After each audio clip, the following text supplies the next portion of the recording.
With me is Little White Lion, who is cut for summer and is growing his hair out, but he is a doll. And I thought I would show you all who send me all your wonderful emails about your kitties. And this is Fluffy, and someday maybe I can get both of them without too much squiggle in the chair. But right now, tonight, it is Fluffy, and I'm going to let Fluffy down so he can go and explore. While I wanted to pick up at the beginning tonight about how much I am really looking forward to seeing some of you, my Earthfiles YouTube channel audience, at the Mile High Mystery Conference this weekend south of Denver in Green Mountain Falls.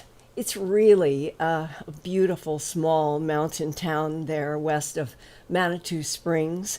It's a gorgeous place where you can see Pikes Peak and you can soak in natural mineral spas and springs. The conference, organized by the man who is the preeminent investigator of missing people, is David Paulides. And we will all be in the Sally Bush Community Center in Green Mountain Falls Friday, Saturday, and Sunday. I'll be leaving in the morning, day after tomorrow. And my presentation is going to be the only one that involved animal mutilations, but I'm adding the facets that have always been there too, which is the Bigfoot Sasquatch mystery that has been often present where there have been animal mutilations, and both of those have had an association with UFOs. So I'm going to go in depth with a lot of images, audio, videos in a 90-minute presentation having to do with the animal mutilations, Bigfoot, and UFOs. And for those of you in the Colorado region who might still want to get there, just go to the conference website, www.milehighmysteryconference.com. I look forward to shaking hands with a lot of you, and I hope that there will be some of you from the audience in the Earthfiles YouTube channel. I am coming to feel very close to this sharing on Wednesday evenings with all of you about facets that come up sometimes just in the week and that I share and can share with all of you as deeply as I can. And that's what I will be doing at the Mile High Mystery Conference about animal mutilations, Bigfoot, and UFOs. And then next week, on Thursday, May 10th, from 7 to 8:30 p.m., I'm going to be in New York City. And there I'm going to talk about whistleblower revelations about AI, artificial intelligence, and an alien presence. I'm going to be at the Assemblage Hotel in Manhattan's Financial District at 17 John Street. The event has been organized by Alan Steinfeld's New Realities organization. And those of you listening right now in the Manhattan region, you can get tickets by going to the assemblage.spaces.nexodus.com. And don't be confused by the web page that they have up there now that says Down to Earth, a discussion on alien life with Linda Moulton Howe. It's the wrong title. Alan Steinfeld is trying to get it changed by tomorrow, but I am going to be talking in that 90-minute special presentation at the assemblage about whistleblower revelations, about AI and an alien presence.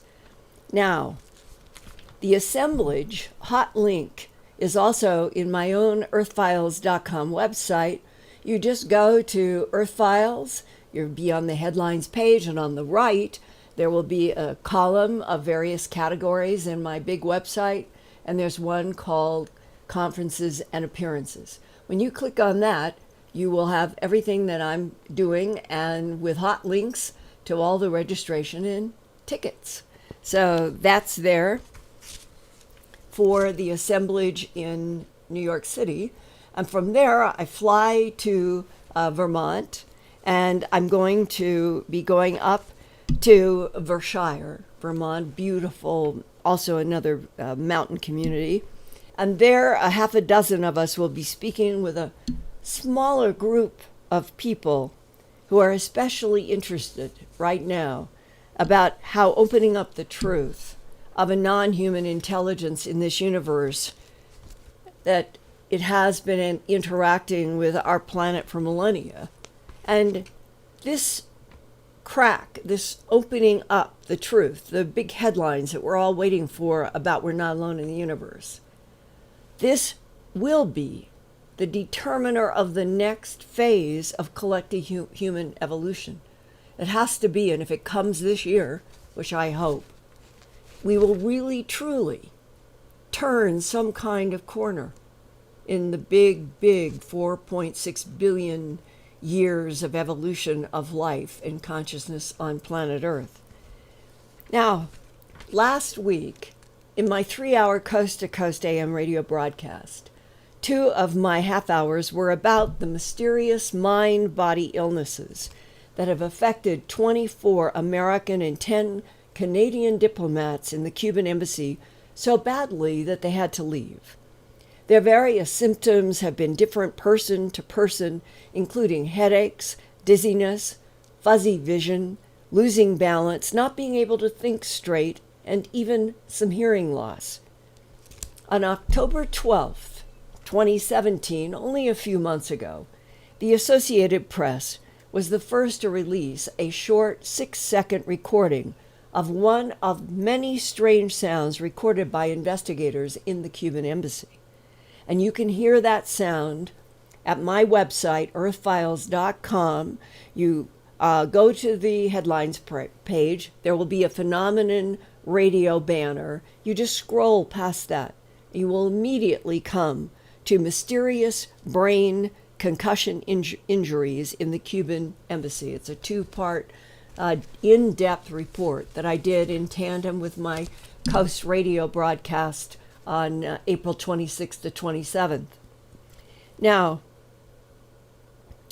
in the second part that you will see, there's a subheading to mysterious brain concussion injuries in the Cuban Embassy. And the question marks there are after these 3 words: infrasound, ultrasound, and microwaves. Any or all of those being maybe one or more answers to how bodies and minds in the Cuban Embassy of the American and Canadian diplomats became so disabled. It is truly a mystery. I did a recorded interview in those 2 parts with Dr. Douglas Smith, MD. He's professor of neurosurgery and director of the Center for Brain Injury and Repair at the University of Pennsylvania in Philadelphia. His and other scientists' greatest puzzle is what they have found in their medical investigations so far that boils down to this conundrum. This is a quote. Everyone who saw these patients was absolutely convinced it looked like concussion pathology. Bonk on the head, hits the brain. You get hemorrhage, bruising between the skull and the brain matter. And it causes inability to remember, slowed processing speed of thinking. These are classic symptoms seen in brain concussions, whether a football player or a construction worker or anybody who gets hit on their head. So it is a real syndrome from the doctor's point of view who have been studying this. But, and these are words from the Dr. Douglas Smith at the University of Pennsylvania, this is a real syndrome, but this is concussion without blunt head trauma. Close quote. How does that happen? How is that possible? The doctors don't understand.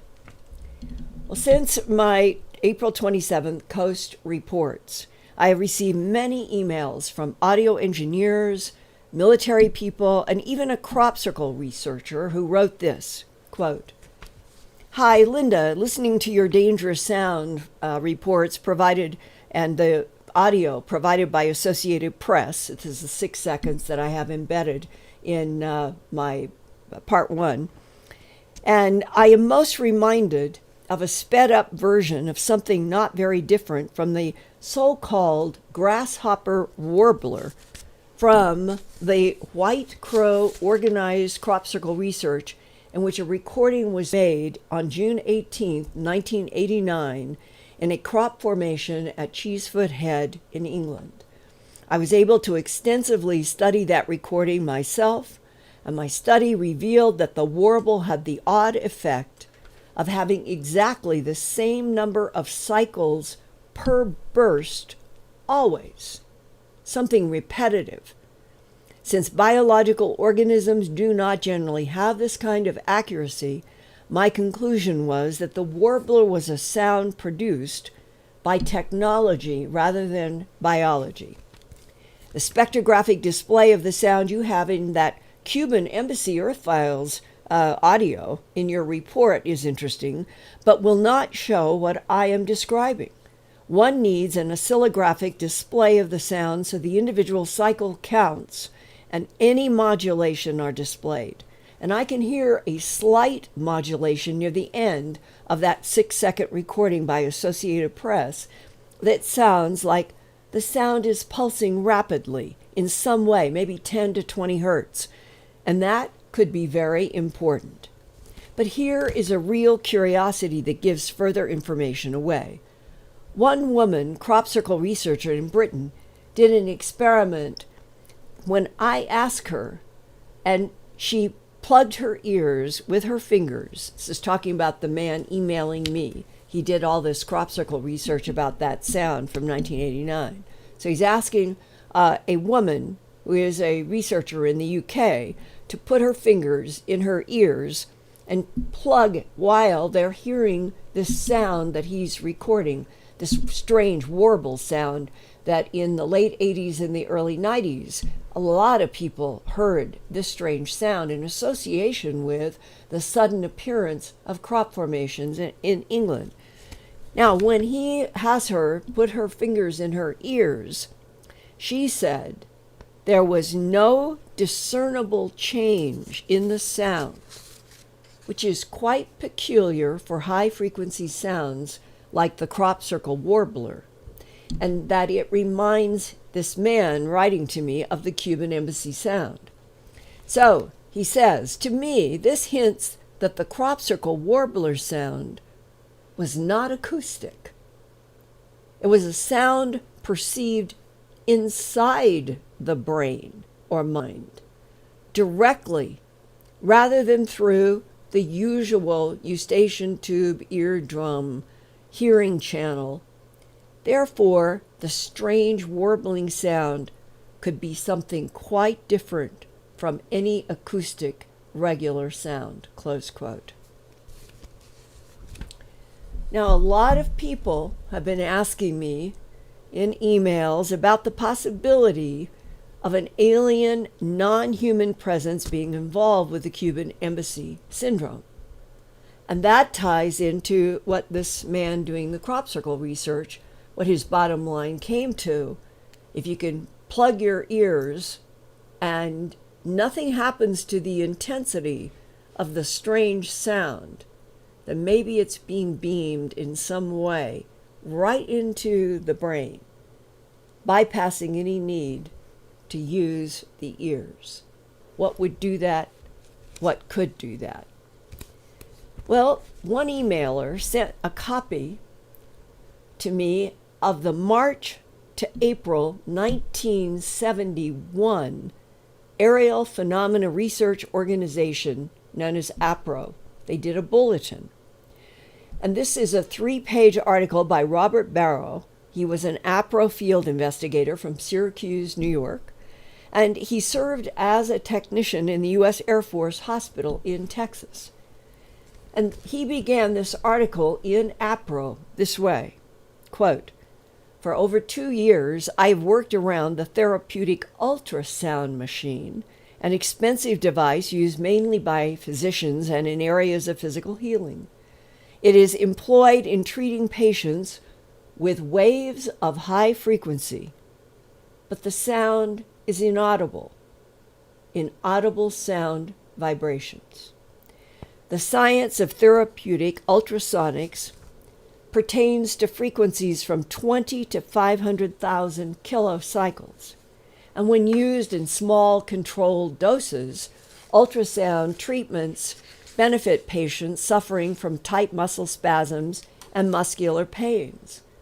In this paper, however, I will show briefly that ultrasound conceived on a vast, more powerful level might be the key to certain injuries sometimes reported by those who view UFOs at close range. Ultrasound is possibly a part of the UFO phenomenal identity. And what I'm going to go into now are the examples that Mr. Barrow is pointing out that would tie ultrasound to a UFO phenomena impact on people at close range.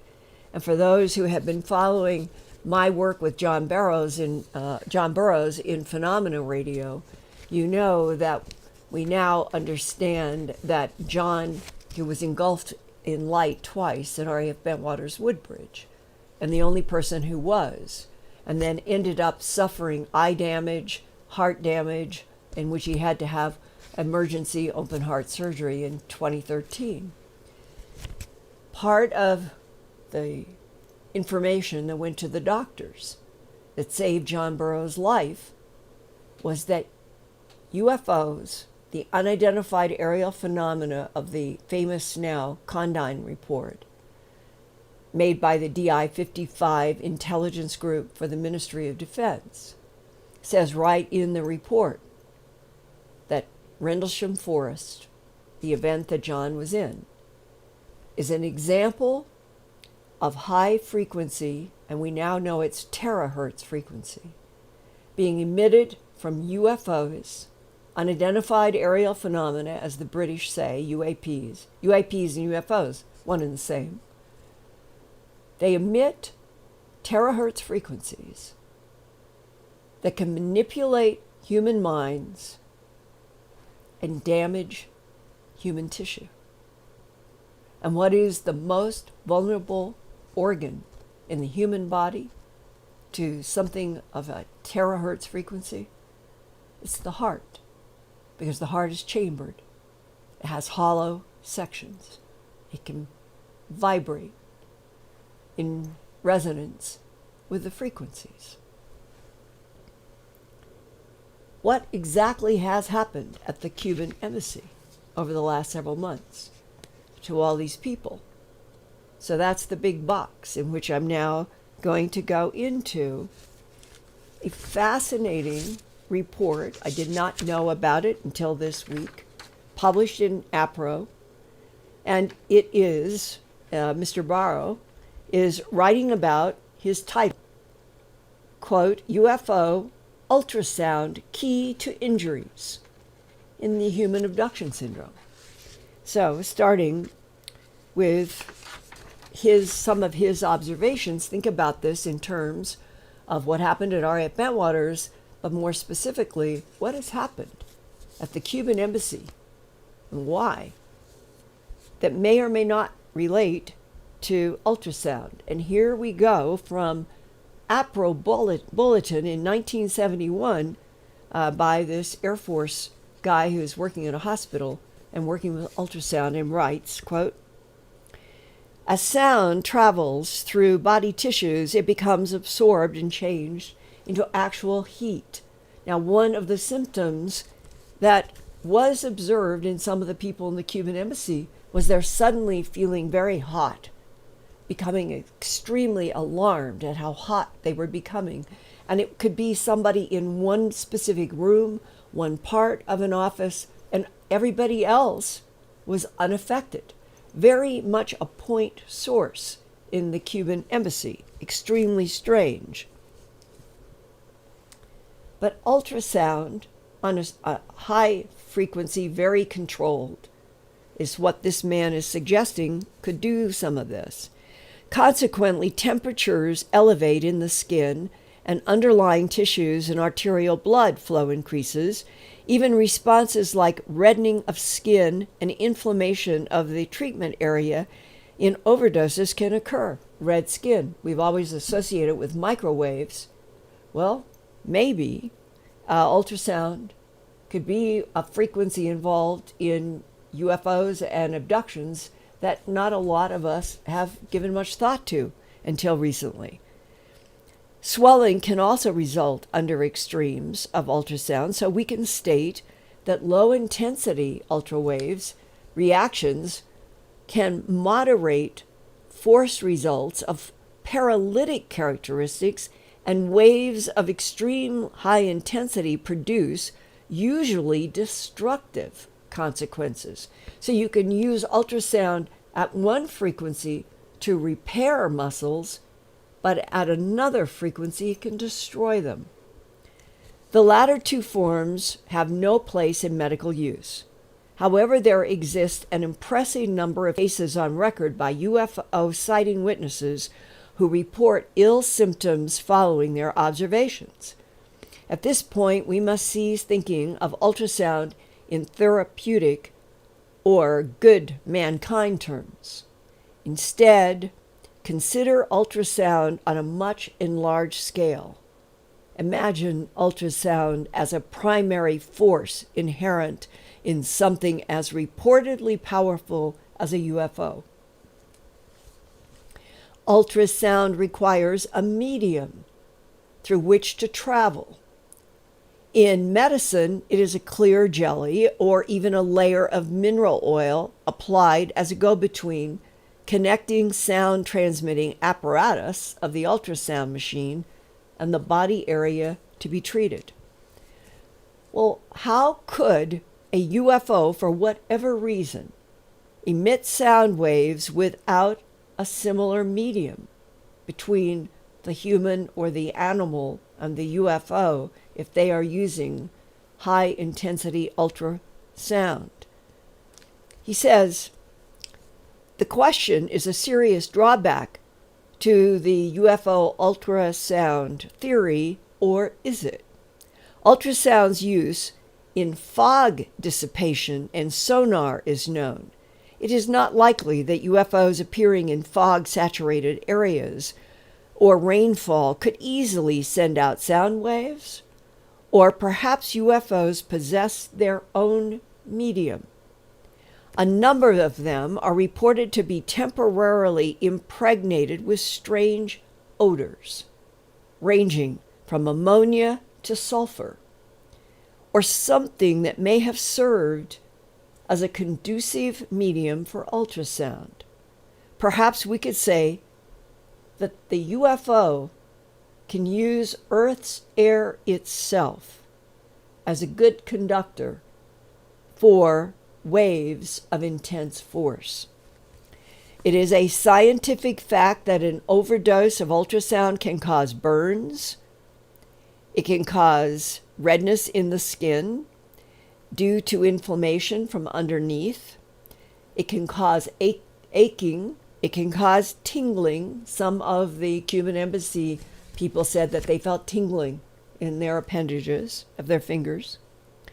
If UFOs are casting forth ultrasound, the force of such emissions could be fantastic, powerful enough to cause the reported burns, aching, and oft-reported tingling felt by observers of UFOs.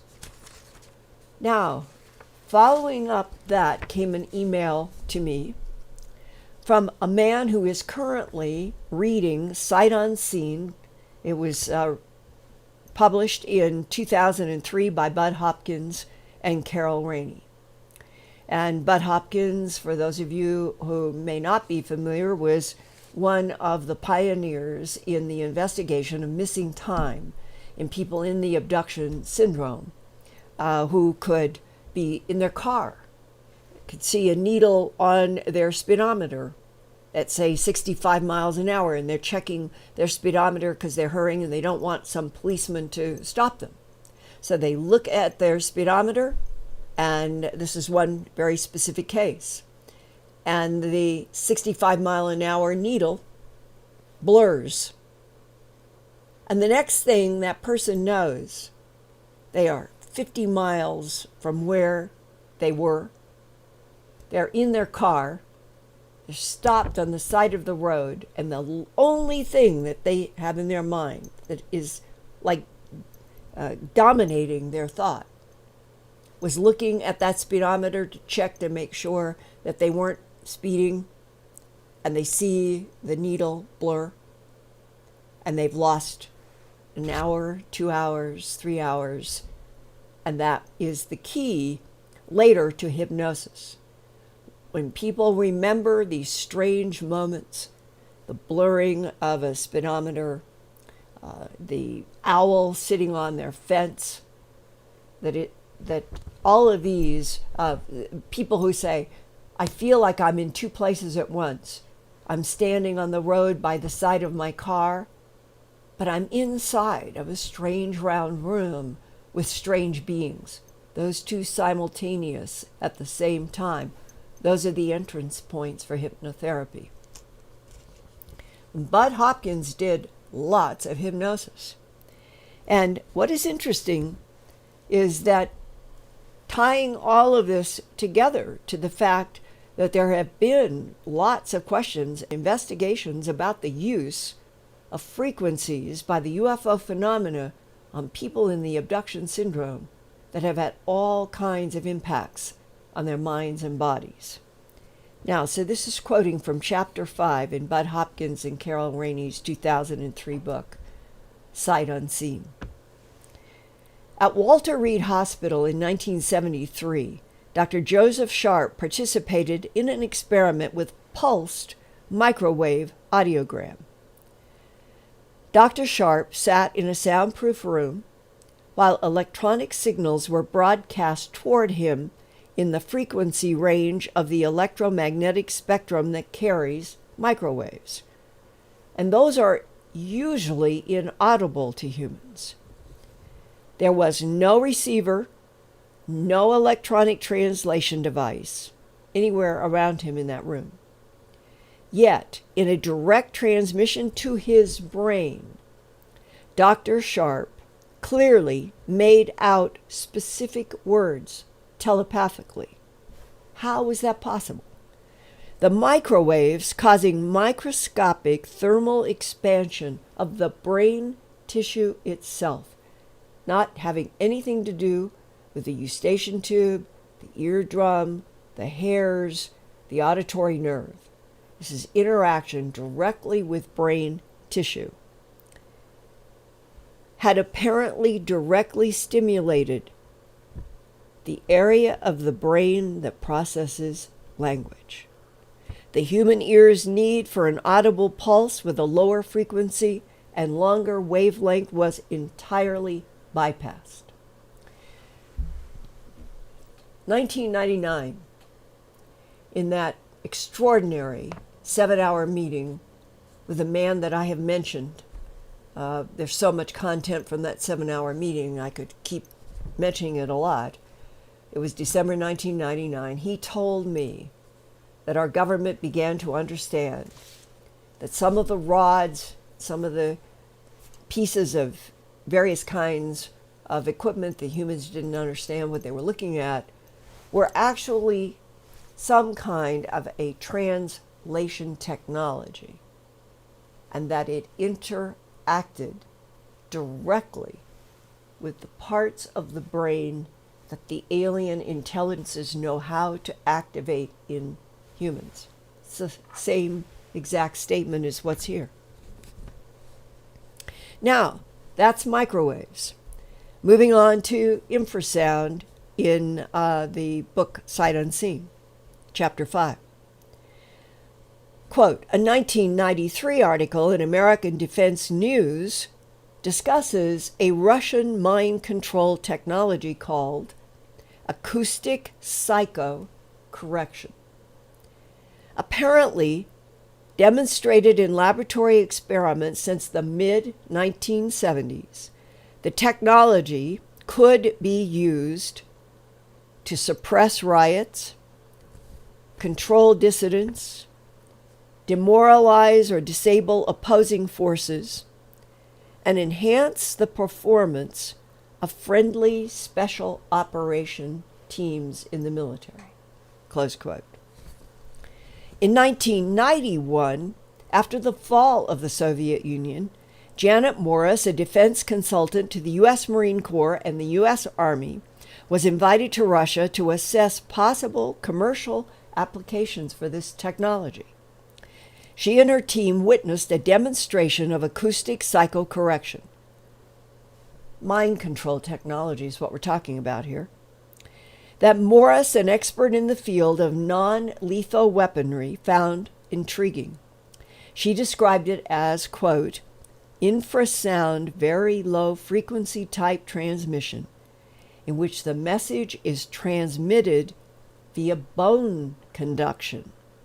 An entire body protection system would be required to stop reception in the focused upon bone. Close quote. The Russians stated that the message bypasses the person's conscious mind, but is acted upon through the bone in less than 1 minute. Now, part 3, another quote from the book. The U.S. Defense Intelligence Agency, the man that I met with for 7 hours in December 1991, had retired from the Defense Intelligence Agency, where he told me that his job was to monitor and analyze the competing territorial conflicts of 3 civilizations on this planet who were extraterrestrial biological entities, and that they had been competing with each other for at least 270 million years. How big is this box of an alien presence when humans are somewhere from a standing up primate evolution to now only supposed to be about 2 million years? But 2 over 270, look at that fraction.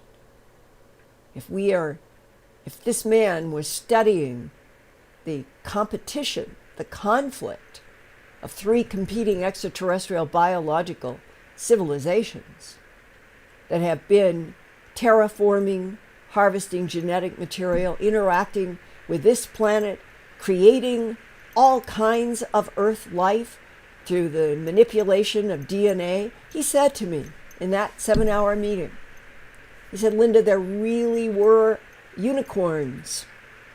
There really were centaurs. Almost anything that we have put in the category of mythology, it really existed. It's that complicated. And when I asked the DIA agent, what is your proof? What is the U.S. government's proof that 3 competing civilizations have been here in some capacity for at least 270 million years from before the time of the dinosaurs? And he said, it's too dangerous. Linda, if I gave you the proof, you might be in real danger. So that's a big mystery. But think about, I think this man was telling me a lot of truth in that December 1999. And so now, in Bud Hopkins and Carol Rainey's book of 2003, they're referencing, quote, the U.S. Defense Intelligence Agency, the DIA, also appears to have been interested in the direct broadcasting of audible sound and voice to the human brain. In 1961, Alan Frey, a biophysicist working for the DIA, it's spelled F-R-E-Y, for those who would like to look it up, Alan Frey, F-R-E-Y, a biophysicist working for the DIA reportedly experimented with the concept that human beings are capable of hearing microwave broadcasts. carrier waves that can be put on the microwaves. He advocated the idea of learning to stimulate the nervous system without the damage caused by electrodes, close quote. But the UFO researchers said the most startling part of his report came next. It was almost a throwaway line.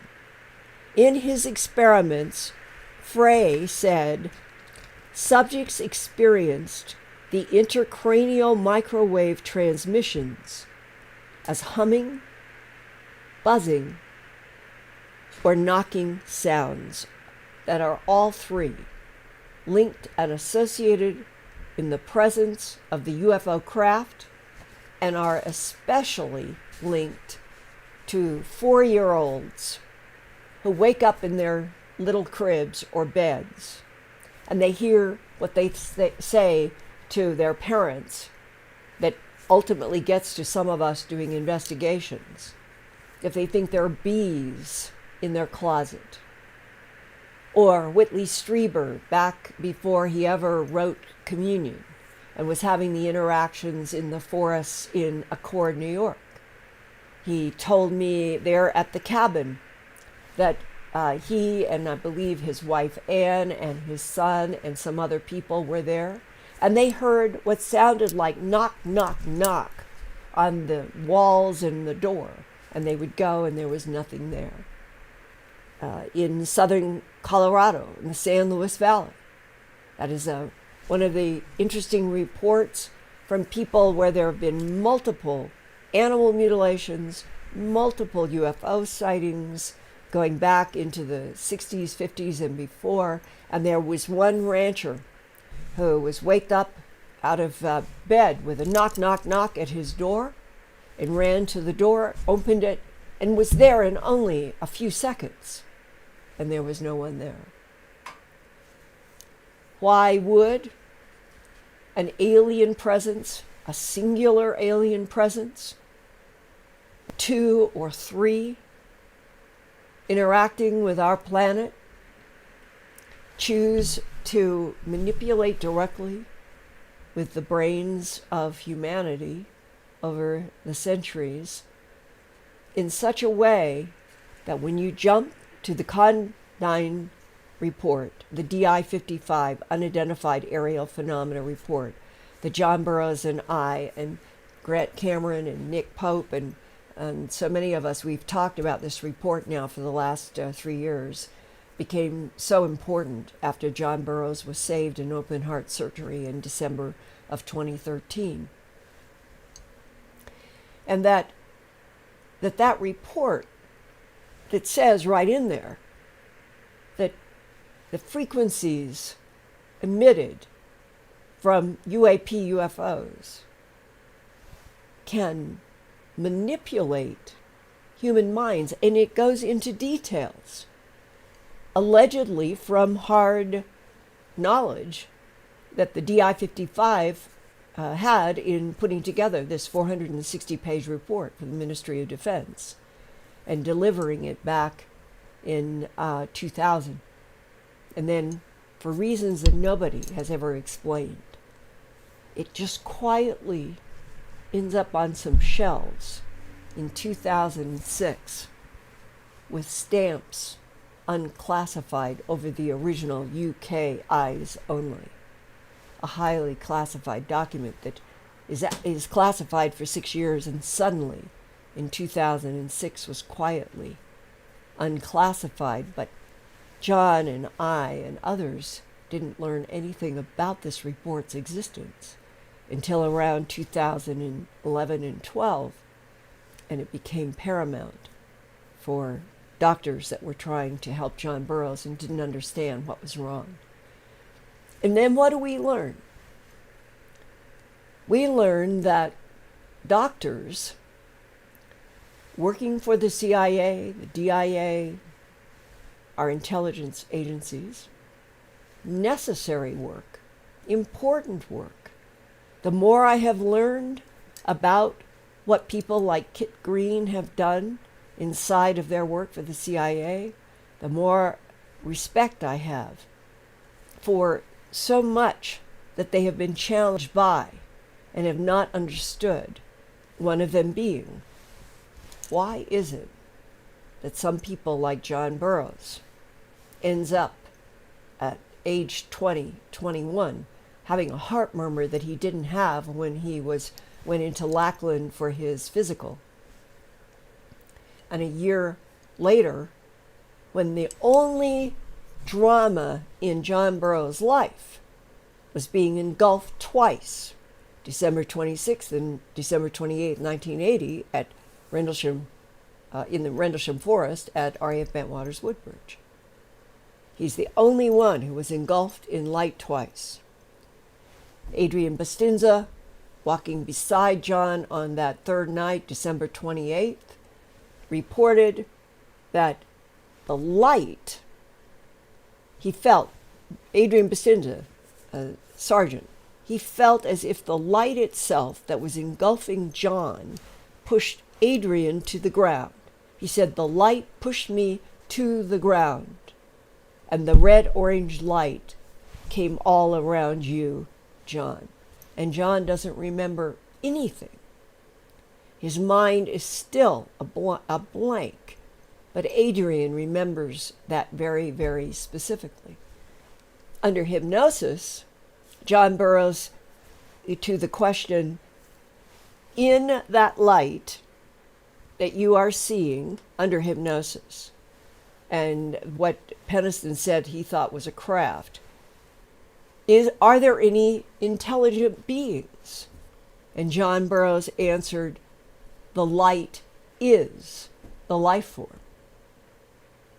The light is the life form. What are we dealing with here? The emissions of the frequencies ended up damaging young 20-year-old John Burroughs, one of his eyes, and he gets diagnosed with a heart murmur that he didn't have the year before at age 20. So you jump to when he was at the end of his 40s, and suddenly he is really in trouble with his lungs filling up with water. The doctor's not understanding because he didn't have any kind of classic heart disease. And medical people with knowledge about the unidentified aerial phenomena, UFOs, all of the information that is in that 460-page report from the UK, it says these frequencies can manipulate human minds and damage human tissues. And the heart is at the top of the list. Does that mean that you or I or anybody in the military or intel or whoever is trying to go out into the field and monitor and interact with this phenomena, that there is some negative intent from the UFO phenomenon? I don't think so. I remember reading reports going back to the 1950s in some old books. I don't know why this warning was only back then. You don't hear much about it later on, after the 60s maybe. But there were several reports in which whatever the silver craft, often the lens shape back then, there's so many different types and sizes, but the lens shape sitting on the ground, and the human coming across the scene would get these thought words in their mind, don't come any closer. I know that there are people that I've interviewed directly, and they have had the impression until the machine, the craft, stops, or the craft does this, or the craft does that, you cannot approach.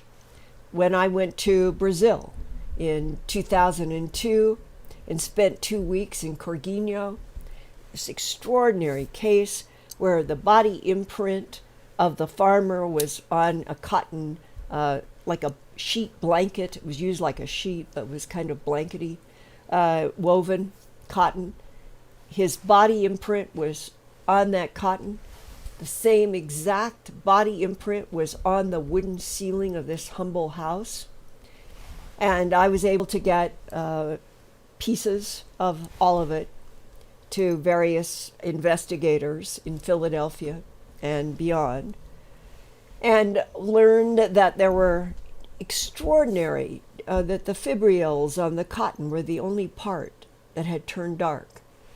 And not trying to conflate the two, but I remember having a discussion with the textile expert in Philadelphia about how did this body get imprinted in brown like heat on a 100% cotton woven thin blanket used like a sheet on a bed in Brazil. How did this occur? And the scientist said this to me, without this cotton going into flame and actually burning up. And he said, when they were examining that the upper fibrils of the cotton were the only parts that were singed brown that made up the body. And in the ceiling, we found the same thing, that the impression of the body in the ceiling in the wood was extremely a thin veneer. What is that energy that did that? The man, Uringer, he was not burned. No part of his body was burned. And yet, some kind of frequency was emanated, and you combine this. He remembered vividly. From his point of view, he was wide awake, and he became surrounded by a pink-purple light. He remembered it vividly. And then he remembered how his body goes into like a flat, not sitting up, like his body gets stretched out, and now he's going up in the beam. He said that he remembered going through that ceiling, the wood ceiling, and that it tickled. He's the one who said it felt like millions of feathers tickling him as he went through the wooden ceiling, where I'm studying his body imprint, and came out and said, for some reason, he never understood that he wasn't afraid. But he was looking down on his house. He was looking down on his farm. He was looking down on the trees as he rose higher and higher and higher. Now, the beings that interacted with this man, this farmer in Corguinho, he sketched them for me right there in front of me. Blonde hair to the shoulders, crystal blue eyes, pale, almost translucent skin. He was abducted, I believe, in his life 5 times, and each time it was by these 6-7 foot tall blondes.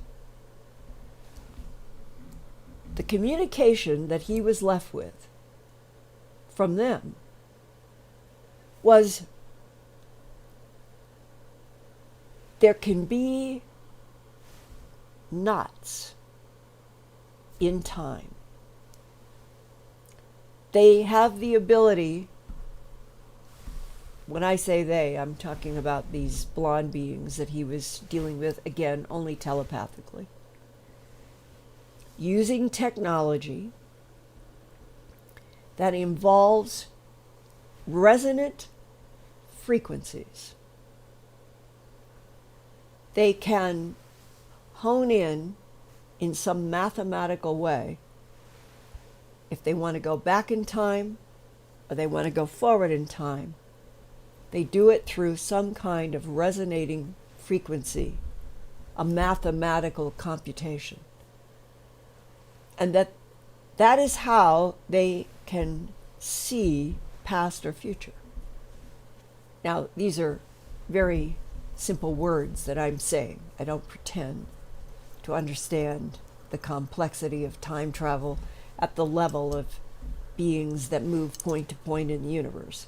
I'm just struggling as Uringer, the Brazilian farmer, speaking through Portuguese translators to me from the United States, tried to explain.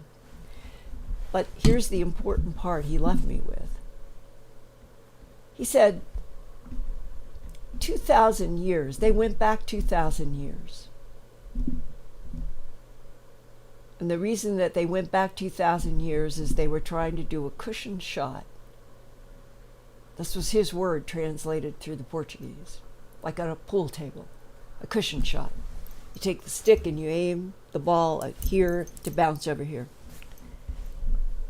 He said, these blonde beings engineered a science project 2,000 years ago in order to have influence on the minds of men, women, and children 2,000 years ago, in order, like a cushion shot, to divert the fate of our planet in this solar system from catastrophe 2,000 years in the future. And every time I am wrestling with what are the agendas, who are we dealing with on this planet? Once upon a time, humans got down to these beings and called them gods. And they aren't gods. But what do the beings want that could manipulate time over 2,000 years, trying to change a fate of our planet that would change our existence from one that might have been terminated to one that may have a glorious future if we can get past whatever this strange knot in time is. And I share this tonight because whatever happened in the Cuban Embassy could be Russia, China, somebody experimenting, attacking Americans and Canadian diplomats for reasons that we don't know.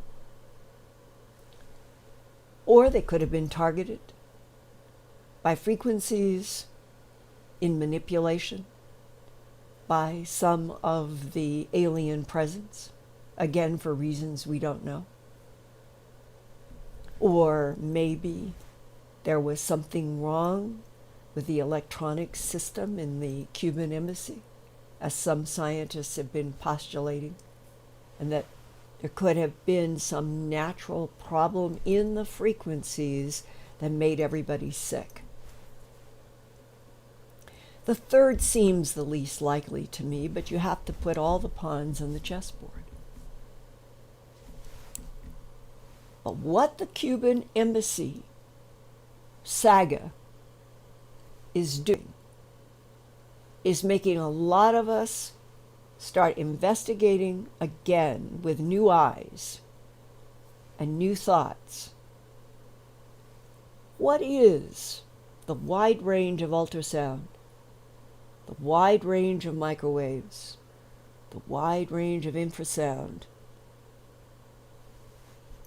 What weapons could they be in black programs in a bunch of nations around this planet? And if the back engineering was from extraterrestrial technology 70 years ago and since,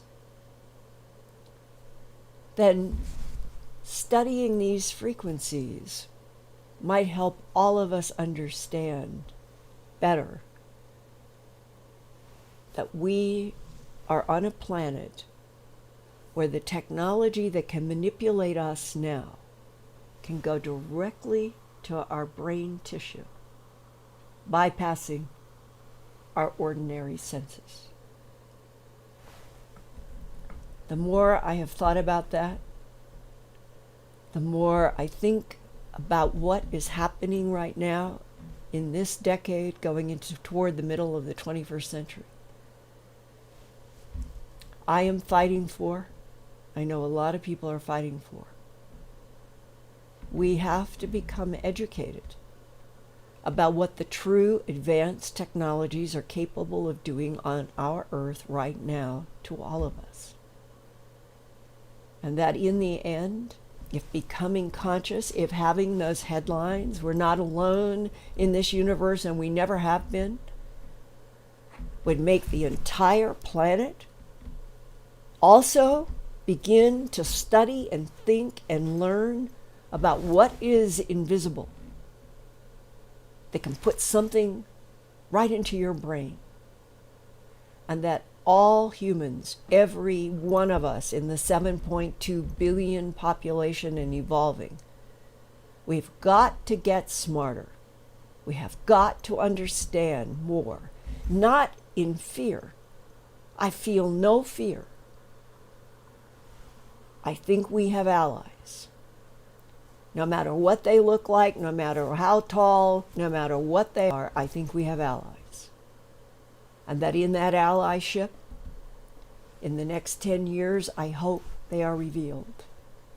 And that all of us who have been sharing tonight can think back about how we began to study and learn more about these frequencies that have been discussed since the 1970s, even in APRO's UFO bulletin, as related to being measured from UFOs.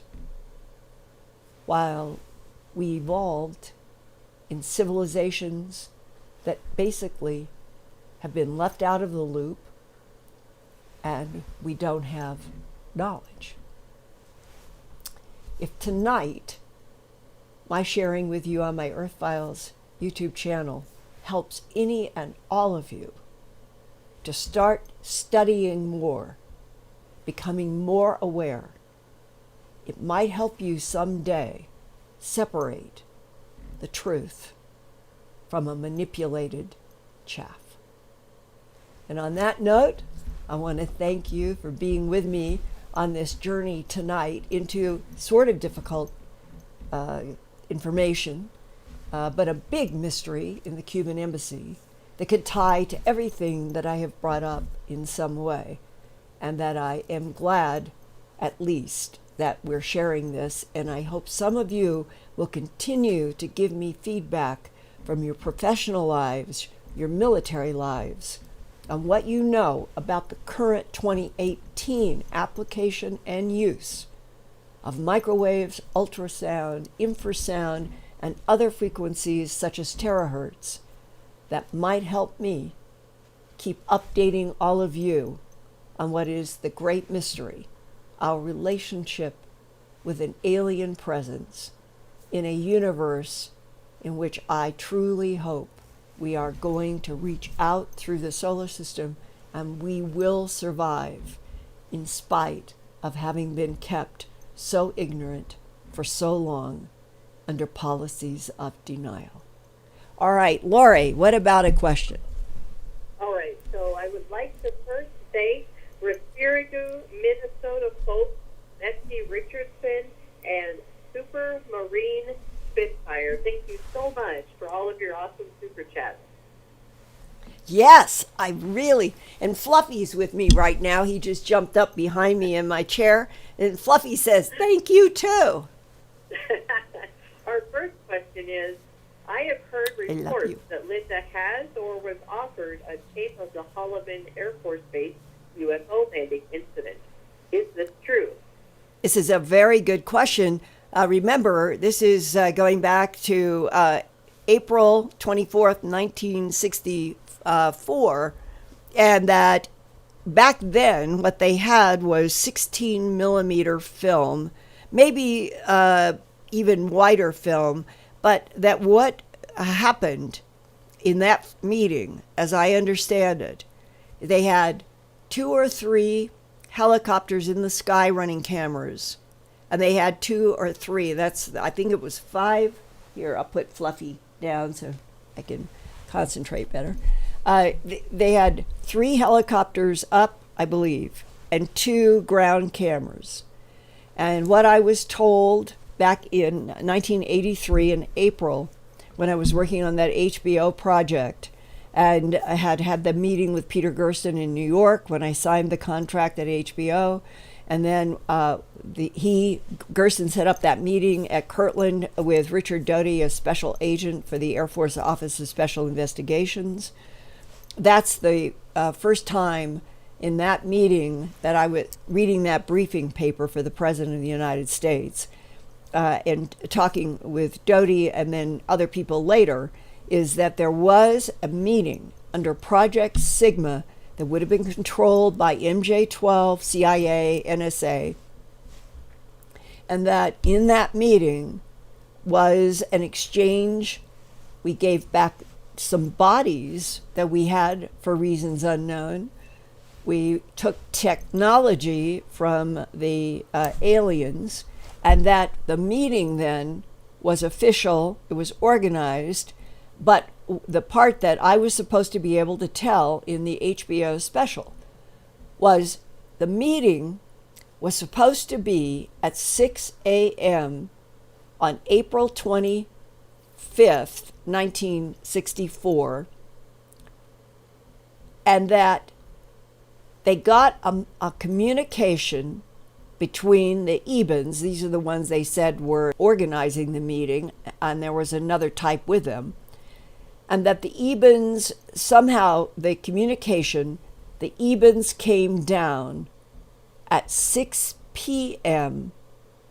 on April 24th, which would be 12 hours, 6 p.m. on the day before. It was supposed to be 6 a.m. And that where Lonnie Zamora, the police officer in Socorro, when he was driving his police car, saw this white egg coming down, pulls over with his car, says it looks like two children in snowsuits. He sees an arc with an arrow, like the arrow goes like this, and there's an arc, and that it was in red on the side of this white egg vertically, not this way. It wasn't sitting on the ground this way. It was like this. And there was this symbol, and these two small bodies were outside. That Lonnie Zamora encounter was supposed to be the mistake, and that the two beings ran back inside of their egg-shaped vertical craft, took off. And the question that is puzzling, I talked with J. Allen Hynek about this quite a bit. He said, why would something from outer space, if it was a UFO and these were ETs that Lonnie Zamora saw, why would there be carbon residue on the ground and on the branches and the leaves, which there was and which Allen studied? Why? Why would there be carbon? And they said that there was what looked like some kind of a flame. Well, was this some sort of small craft designed specifically to work in small hops on the Earth? It doesn't make any sense. It's another one of those contradictions, but this is what I was exposed to. So Lonnie Zamora was tied directly to the next morning. They communicated. They came back. I was told that the meeting on April 25th, 1964 took place at 6 a.m. at the Trinity site on White Sands. Others, such as Bob Emenegger and Alan Sandler in UFOs Past, Present, and Future, they say it took place at Holloman Air Force Base. But there's a third explanation, and that has come from some really reliable people who I think were there, and they said Holloman was a cover operation in case anything leaked, and that the real meeting was at the Trinity site on White Sands. So there you have the complexity of even knowing what date, time, event is the real deal. Okay, so what happened? If they have this meeting, they exchange technologies, we give back some bodies, Lonnie Zamora goes into history without being tied at all to April 25th, 1964 of this meeting, but the meeting is supposed to have been the first real successful effort on our part to communicate and meet peacefully with the Eben type. And in all of that, the film. So when I'm working on trying to do the script for the HBO Hour UFOs, the ET Factor, Richard Doty, other people, I talked with a man who allegedly was somehow connected to NASA. There were people who left messages at my home that my husband then wrote down, and so forth. So all of these messages were about, we want you to go forward with a film that we will control. We don't want you to do it for HBO. So they blocked my effort to do the broadcast for home box office, which would have been the ideal way, because it would have been highly credible, and that, I think, is what they didn't want to have happen. They wanted to have a noose around anything. But the discussion was, if you will go forward and do a film with us, we will release this 5,000 or 6,000 feet of film that was taken at this actual meeting, and you will be able to tell the Lonnie Zamora story. You'll be able to tell exactly what happened. You'll be able to show all of this film. And here was the kicker. In their discussions with me about being able to use all this film, first the discussion was for HBO, and then they blocked that. So then it was to do a film with our government in an official capacity as a TV producer. They said that I would have to sign a non-disclosure agreement. I would have to edit the film on a military base. I would never be able to have the film independently. It would always have to be coming out of a vault. I would be able to handle it to edit, then it would have to go back into a vault. They said you would have to get used to having men with guns around you, and that